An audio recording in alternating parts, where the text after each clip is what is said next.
O que é comunicação? A palavra comunicação vem do latim comunicare, que significa tornar comum. Se comunicar é compartilhar.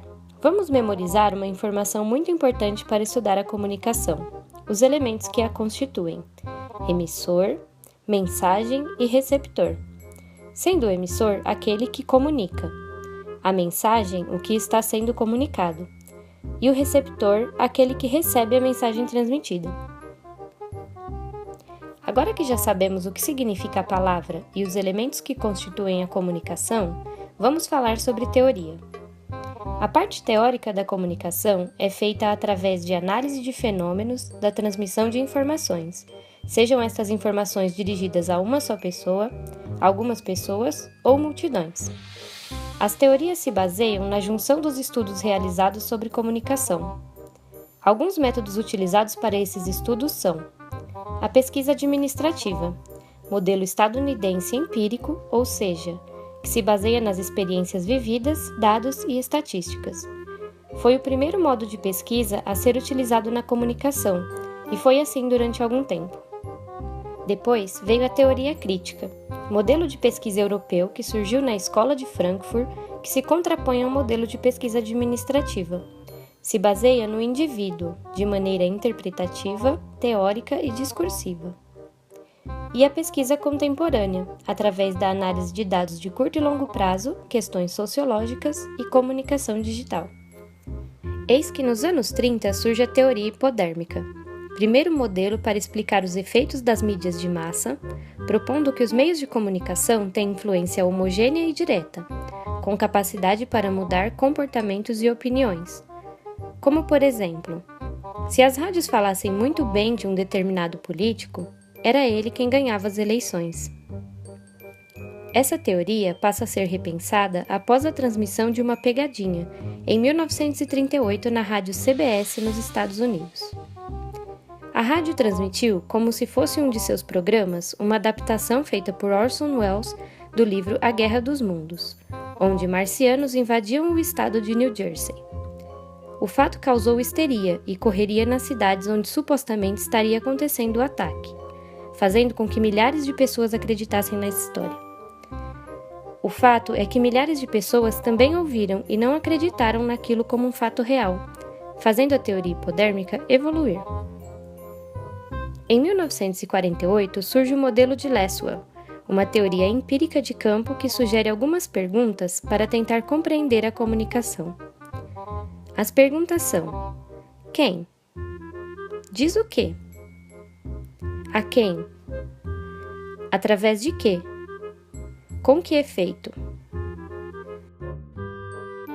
Segundo Lasswell, a comunicação é assimétrica e atinge cada indivíduo de forma diferente.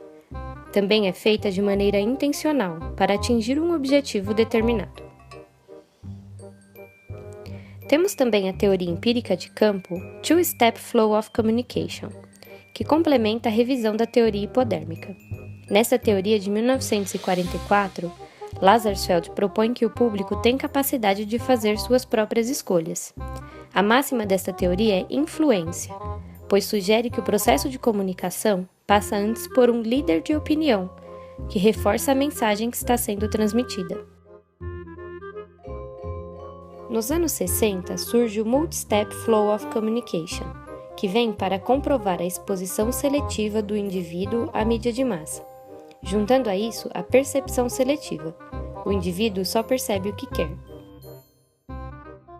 E a memorização seletiva. O indivíduo memoriza aquilo que é de seu interesse e tem efeitos limitados, ou seja, as características sociais também são determinantes nas escolhas do indivíduo. Diversos autores desenvolvem a teoria de usos e gratificações. O público é ativo e está em busca de satisfação e resolução de problemas. Assim sendo, ele busca informação e a sua atenção é seletiva àquilo que o interessa, buscando assim o uso da mídia para sentir-se gratificado. A teoria funcionalista visa, como seu próprio nome sugere, analisar as funções dos meios de comunicação na estrutura sociocultural, econômica e política, a partir de uma abordagem global. A teoria consiste, resumidamente, em dar definições a como as mídias de massa contribuem para o funcionamento social e sua manutenção, utilizando-se dos meios de comunicação para a conservação do modelo social e controle de suas tensões.